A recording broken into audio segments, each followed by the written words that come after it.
So when you hear the word anarchism, what's the first thing that pops into your head? For most people, it probably conjures up images of chaos, maybe a simple rejection of government. But today, we're going to dive into a story that's way deeper, way more complex, one that moves beyond just politics to question, well, the very fabric of our reality. Okay, let's just start with this one. Death to power, death to anarchy. It's a statement that seems to completely contradict itself, right? This quote from the Greek artist Asimos is the perfect way to kick things off. Because man, it just captures the wild, challenging, self-questioning spirit of the anarchism we're about to get into.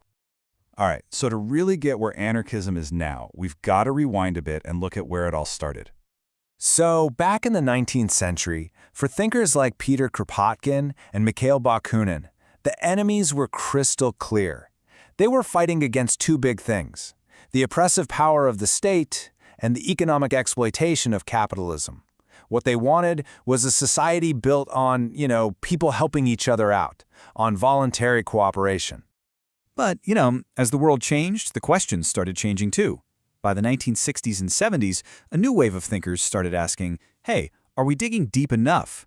This was the moment anarchism took what we call its postmodern turn. Now, what's really fascinating here is how the whole battlefield just expanded.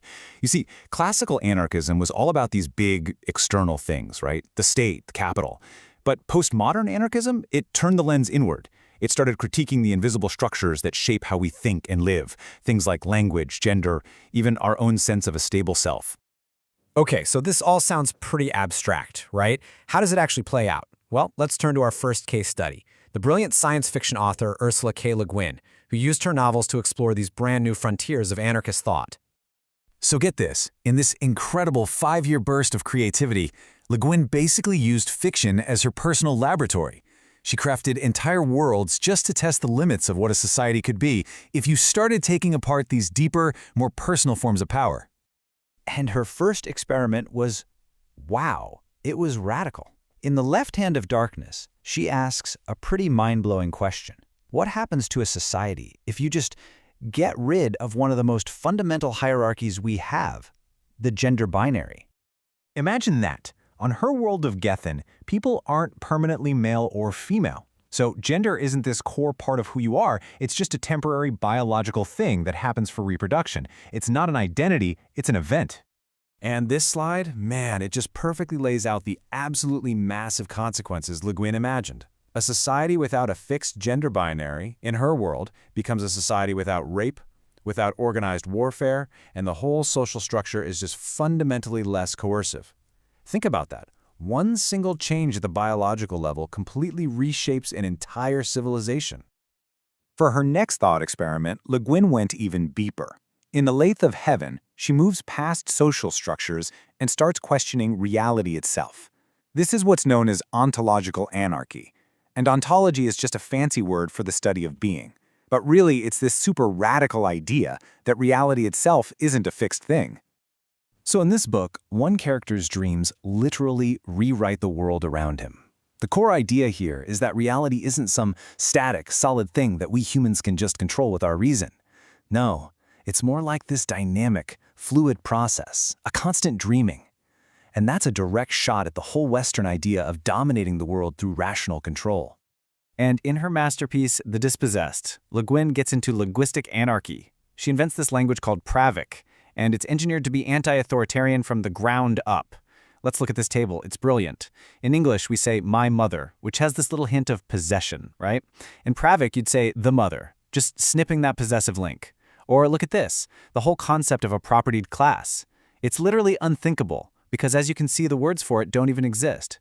And my favorite one, the same word is used for work and play. That totally dissolves the whole capitalist way of splitting up our lives. So Le Guin gave us these incredible, mind-bending thought experiments, but they also bring up a huge question, right? These are powerful ideas, for sure. But how do you take this kind of rebellion out of a sci-fi novel and into the messy, complicated reality of the streets? And that brings us to our second case study, Nicholas Asimos. He was a Greek counterculture artist and musician whose entire life was just a performance of lived in-your-face anarchism. Forget sci-fi worlds. Asimos attacked power structures right here, right now. Just take this sign from his performance space. The customer is always wrong, we are the artists. I mean, boom, instantly he flips a basic everyday power dynamic completely on its head. He's challenging your role as an audience member before you've even walked through the door. He also used just pure absurdity to mess with people's sense of order. This sign points to an elevator and an emergency exit that don't exist. And it's not just a gag. It's a way to make you stop and question all the other signs, all the other rules and logic that you just take for granted every single day. And you have to understand, this chaos was totally intentional. Asimos actually had a whole theory for his performances, which you can see laid out right here. He wanted to provoke you, right? Push you through these stages. First, curiosity and irony. Then it gets uncomfortable, anxiety, boredom, all the way to real anger. Until finally, the most resilient people just couldn't take it anymore and had to break that fourth wall and participate. His ultimate goal? To completely dissolve that hierarchy between the performer and the person watching. So now we've got these two totally different figures, right? A novelist who's carefully building these intricate worlds, and a performance artist who's just chaotically tearing them down. Let's put them in dialogue with each other and see what they tell us when they're side by side. Le Guin's method was all about expanding your mind through these structured thought experiments. Asimov, on the other hand, was all about provoking your senses through direct, raw confrontation. One was deconstructing concepts, the other was deconstructing the moment you were living in. But here's the key. Even though their approaches were polar opposites, they were both aiming at the exact same target, challenging and exposing all those invisible power structures that quietly run our lives. And this brings us right back to Le Guin, and a quote from her anarchist hero Chevek that just perfectly bridges these two worlds. Revolution begins in the thinking mind. And that right there is the reminder that even the most chaotic, street-level rebellion like what Asimos was doing, it has to start with that internal revolution of thought that Le Guin explored so brilliantly.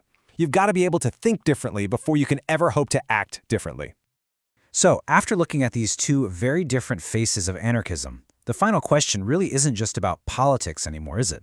If the real anarchist project is this constant challenge to the assumptions we make about reality, about language, and about our very own selves, then the question becomes, where does your revolution begin?